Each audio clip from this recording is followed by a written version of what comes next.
이기철 재외동포 청장이 어제 오후 시카고로 방문해 동포들과 간담회를 가졌습니다. 이 청장은 재외동포 문제에 진심을 다하고 있다면 재외동포 문제를 확실히 변화시킬 수 있는 지금이 정부와 재외동포가 힘을 합치면 많은 것을 이룰 적기라고 강조했습니다. 오늘 오전 눌스부르크에서 페덱스 트럭 화재 사건이 발생했는데요. 경찰이 조사하는 동안 레이쿡 로드 출구 램프가 폐쇄됐습니다. JP모건 체이스가 어제 오후 기자회견에서 시카고 체이스 타워에 대한 대규모 투자 계획을 공개했습니다. 미국 정부의 러시아산 제품 수입 금지 조치로 인해 미주 한인들도 애용하는 한국 명란젓과 창란젓 등의 미국 수출이 중단됩니다. 시카고지역 교회협의회가 임상 심리 전문가 최규만 박사 초청 목회자 상담 세미나를 개최합니다. 뉴욕시 브롱스에 소재한 알버트 아인슈타인대 교수직에서 은퇴한 루스 코테스만 여사가 10억 달러를 쾌척해 올 8월부터 전교생이 등록금을 면제받고 공부할 수 있게 됐는데요. 10억 달러는 미 의과대학 사상 최대 액수로 알려졌습니다. 한국계 정치인 최초로 연방 상원의원에 도전하고 있는 앤디 킴 하원 의원이 뉴저지주 민주당 카운티 당원 투표에서 3연승을 거뒀습니다. 입학생 모집을 위해 학생들에게 취업 전망과 학자금 지원 등에 대한 가짜 정보를 제공해 무려 8만 명의 학생들을 모집해 학위 장사를 해왔던 영리 목적의 온라인 대학에 법원이 1심에 이어 2심에서도 거액의 벌금을 부과했습니다. IRS 국세청이 백만장자와 억만장자 등 부유층과 대형 파트너사들 그리고 대기업들이 한 해에 탄로하고 있는 세금이 1,500억 달러 이상으로 보고 집중 추적하고 있다고 밝혔습니다. 조지아주 의회가 2월 26일을 현대의 날로 선포하는 결의안을 통과시켰습니다. 이상 이 시각 주요 뉴스입니다.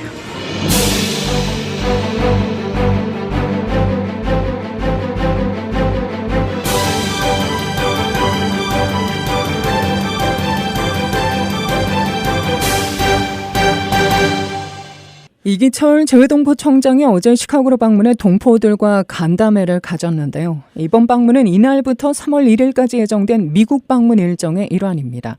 시카고에 이어 샌프란시스코와 로스앤젤레스를 순차적으로 방문하는데요. 시카고 총영사관이 마련한 이날 행사에는 최은주 시카고 한인회장, 김정한 시카고 총영사, 권정희 디트로이트 한인회장, 김성재 캔사시티 한인회장, 서정일 미주한인회 총연합회 회장과 각 한인단체장 등 70여 명이 참석했습니다. 이 청장은 재외동포 문제에 진심을 다하고 있다며 재외동포 문제를 확실히 변화시킬 수 있는 지금이 정부와 재외동포가 힘을 합치면 많은 것을 이룰 적기라고 강조했는데요.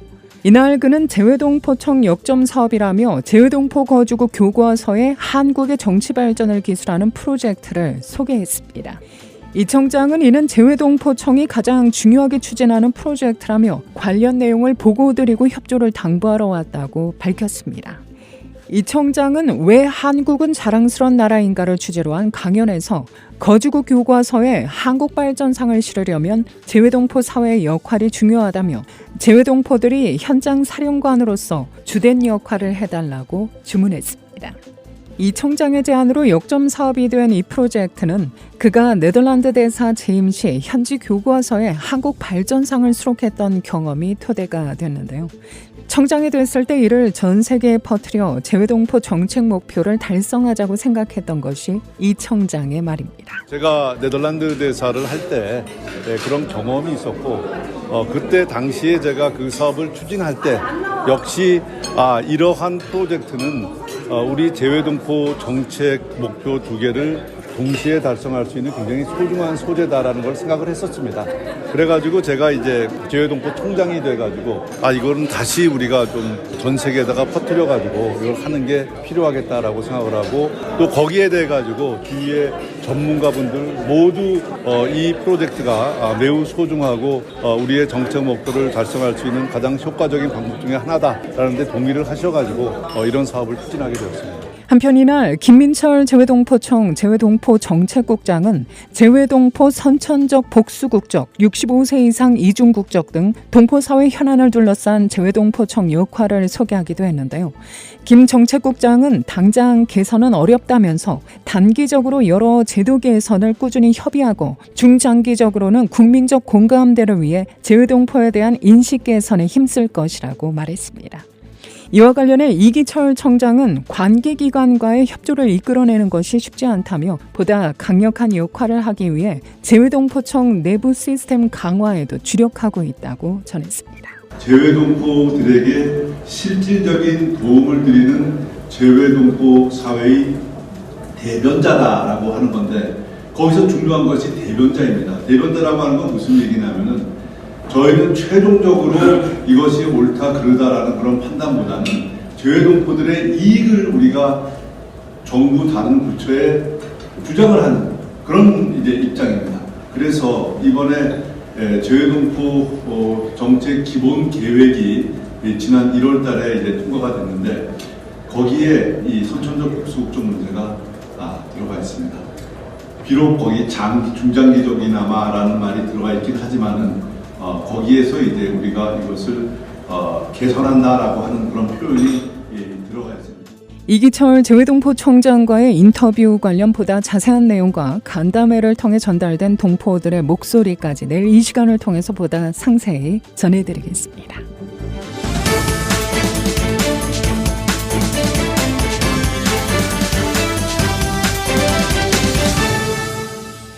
오늘 오전 놀스부르크에서 페덱스 트럭 화재 사건이 발생했는데요. 일리노이주 경찰은 오늘 아침 놀스부르크의 I-294에서 페덱스 트럭이 가드레일을 들이받고 화재가 발생해 한 운전자가 중상을 입었다고 밝힙니다. 경찰에 따르면 이날 오전 2시 23분경 레이쿡 로드의 I-294에 있는 현장에 출동한 경찰관들이 도로에서 트럭 운전자를 발견했는데요. 놀스부르크 소방서장 스티브 모리스는 현재로서는 도로에 있던 사람이 세미트럭 운전자인 것으로 보인다고 말했습니다. 이 남성은 심각한 상태로 글렌브룩 병원으로 이송됐는데요. 추가 차량 피해는 없었으며 다른 부상자는 보고되지 않았습니다. ABC 시카고는 현장에서는 트럭 운전석에 불이 붙었고 소방관들이 트럭 상단을 절단하는 장면이 목격됐다고 전했는데요. 경찰이 조사하는 동안 레이쿡 로드 출구 램프가 폐쇄됐습니다. JP모건 체이스가 어제 오후 기자회견에서 시카고 체이스 타워에 대한 대규모 투자 계획을 공개했는데요. 보도자료에 따르면 이번 투자는 시카고 다운타운 타워에 근무하는 7,000명 이상의 직원에게 영향을 미칠 예정입니다.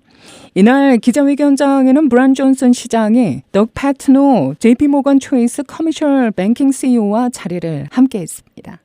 시카고 체이스 타워는 10 사우스 디어본 스트리트에 위치한 60층 건물로 1969년 처음 문을 열었죠. 이번 투자는 건물과 대규모 야외 광장을 더 잘 연결하고 현대적인 업무 환경을 조성하는 것을 목표로 합니다. JP모건 체이스는 시카고에서 가장 큰 고용주 중에 하나입니다. 미국 정부의 러시아산 제품 수입 금지 조치로 인해 미주 한인들도 애용하는 한국 명란젓과 창란젓 등의 미국 수출이 중단됩니다. 미국의 러시아산 수산물 및 가공품 수입 금지로 이달 하순부터 한국산 명란젓과 창란젓, 홍태채, 명태 등의 미국 수출길이 막히는데요. 연방정부가 우크라이나 전쟁을 이유로 러시아에 대한 경제 제재를 강화하면서 러시아산 수산물은 물론 러시아 수산물을 재료로 사용하는 가공제품까지 수입 금지 조치를 확대하면서 벌어진 일입니다. 미국에서 수입하는 한국 명태 제품의 원재료 90% 이상이 러시아산인 만큼 러시아에 절대적으로 의존하고 있어 대체 재료를 찾기조차 힘들 전망입니다. 이들 제품들을 수출하는 한국 수산업체들은 이번 금수 조치로 미주 아닌 250만 명 규모의 시장을 갑자기 잃게 됐다며 우려하고 있는데요. 조 바이든 행정부는 지난해 12월 22일 러시아 수산물 가공품 수입을 금지하는 행정 조치를 내렸죠. 2달간의 유예 기간을 거쳐 본격 시행에 들어갑니다. 기존에 직접 수입 금지뿐만 아니라 한국 등 제3국에서 가공된 러시아산 수산물도 수입 금지 대상에 포함된 겁니다. 한국은 러시아산 명태를 수입해 주로 동해안 지역에서 황태채, 명란젓갈, 창란젓갈 등으로 가공해 미국으로 수출하고 있는데요. 이번 수입 금지 대상에 포함되는 러시아산 수산물은 명태, 연어, 대구, 게 등 모두 4가지입니다.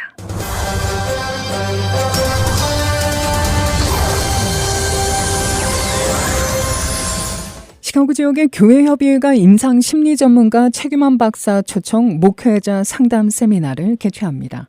교협 회장 김영문 목사를 통해 개최 취지 등 행사 관련 내용을 직접 들어봤는데요. 회복과 변화를 넘어 하나로라는 슬로건으로 올 초 본격 임기를 시작한 김 목사는 시대의 변화 속 목회 방향에도 시대적 흐름을 인지한 대응이 필요할 것이라며 이에 대한 적절한 훈련과 교육을 제공하기 위해 이번 세미나를 열게 됐다고 취지를 밝힙니다.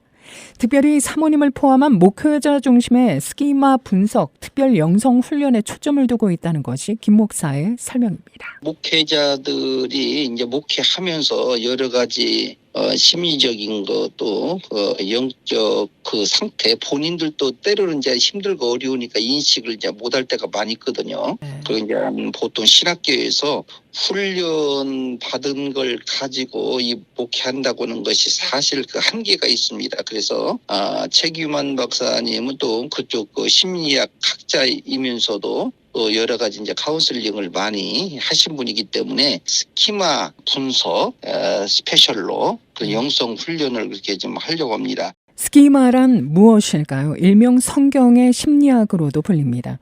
인지 심리학에 의하면 사람들은 자신만의 스키마를 통해 세상을 보고 이해한다고 하죠. 자신이 이해하는 사유의 틀을 뜻합니다.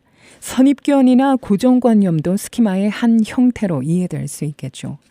목회자들의 경우에도 본인이 경험하고 배운 전통과 학습으로만 개인과 환경을 이해하려고 한다면 적지 않은 갈등을 겪을 수 있다는 논리입니다. 과거에 형성된 나만의 스키마에 갇혀 변화된 세상을 바라보지 못하고 나의 관점에서만 이해하려고 한다면 과거의 잘못된 스키마에 빠질 수 있다는 거죠. 사고의 프레임을 새롭게 하려는 노력이 반드시 필요한 대목입니다.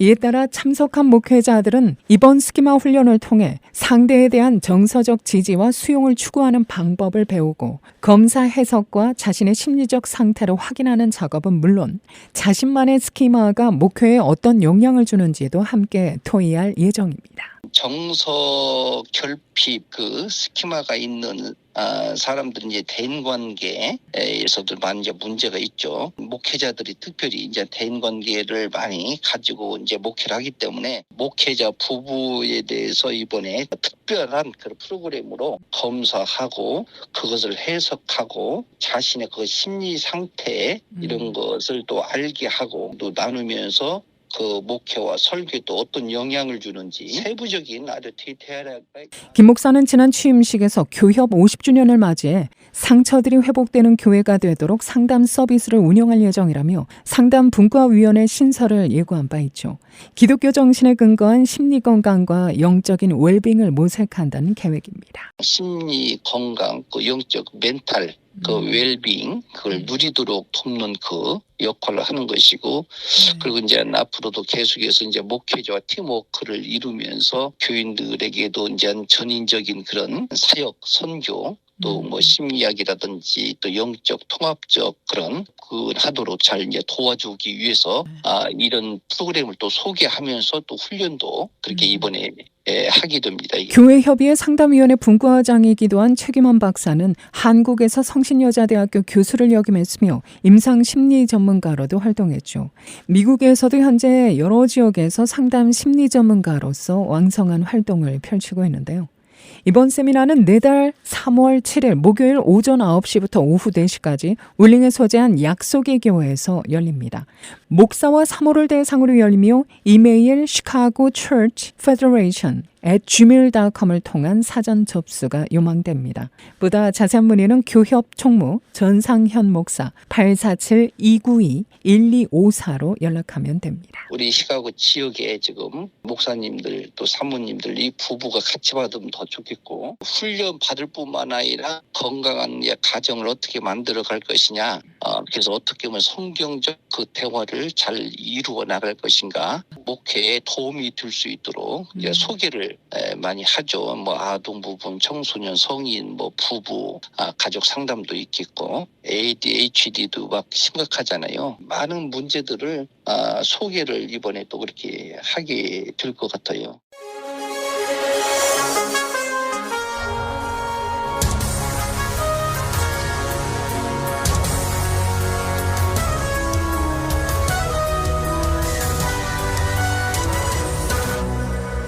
뉴욕시 브롱스에 소재한 알버트 아인슈타인 의대 교수직에서 은퇴한 루스 고테스만 여사가 10억 달러로 쾌척해 올 8월부터 전교생이 등록금을 면제받고 공부할 수 있게 됐는데요. 10억 달러는 미 의과대학 사상 최대 액수로 알려집니다. 이 대학 이사회 명예의장이기도 한 고테스만 여사의 기부로 이번 학기에 졸업하는 4학년 학생들은 마지막 학기 등록금을 상환받게 되며 다음 학기인 8월부터는 모든 의과대 학생들의 등록금이 면제됩니다. 올해 93세인 고테스만 박사는 1968년부터 오랜 기간 아인슈타인 의대 교수로 일했으며 작고한 배우자 데이빗 고스트만은 퍼스트 맨하튼이라는 투자회사를 운영하면서 거액의 유산을 남긴 것으로 알려지고 있는데요. 한편 1955년에 설립된 알버트 아인슈타인 의과대학은 과학자 아인슈타인의 동의를 얻어 대학에 이름을 붙이게 됐으며 의과대학 1년 등록금은 6만 3천 달러 이상에 달합니다. 입학생 모집을 위해 학생들에게 취업 전망과 학자금 지원 등에 대한 가짜 정보를 제공해 무려 8만 명의 학생들을 모집해 학위 장사를 해왔던 영리 목적의 온라인 대학에 법원이 1심에 이어 2심에서도 거액의 벌금을 부과했는데요. 캘리포니아주 항소법원은 지난 20일 영리 목적 온라인 대학인 애쉬포드 대학과 모 회사인 조비오에 대해 캘리포니아 주 검찰이 제기한 소송에서 지난 2022년 3월 1심 판결을 확정, 2,100만 달러의 벌금을 납부할 것을 명령했습니다. 판결문에서 항소심 재판부는 애쉬포드 대학이 학생들에게 학자금 지원과 취업 전망, 학점 트랜스퍼 등에 대해 허위 정보를 제공했고 이는 캘리포니아주의 불공정 경쟁 및 허위 광고법을 위반한 것이라며 이같이 결정했습니다. 앞서 지난 2022년 3월 샌디에고 법원은 애쉬포드 대학과 조비오사에 대해 벌금 2,237만 달러를 지급하라는 판결을 내린 바 있는데요. 이 대학은 애리조나 대학 글로벌 캠퍼스에 인수되기 전 한글 전용 사이트를 운영하며 한국 학생들을 상대로 문학 석사와 MBA 온라인 과정 학생들을 모집한 것으로 나타났습니다.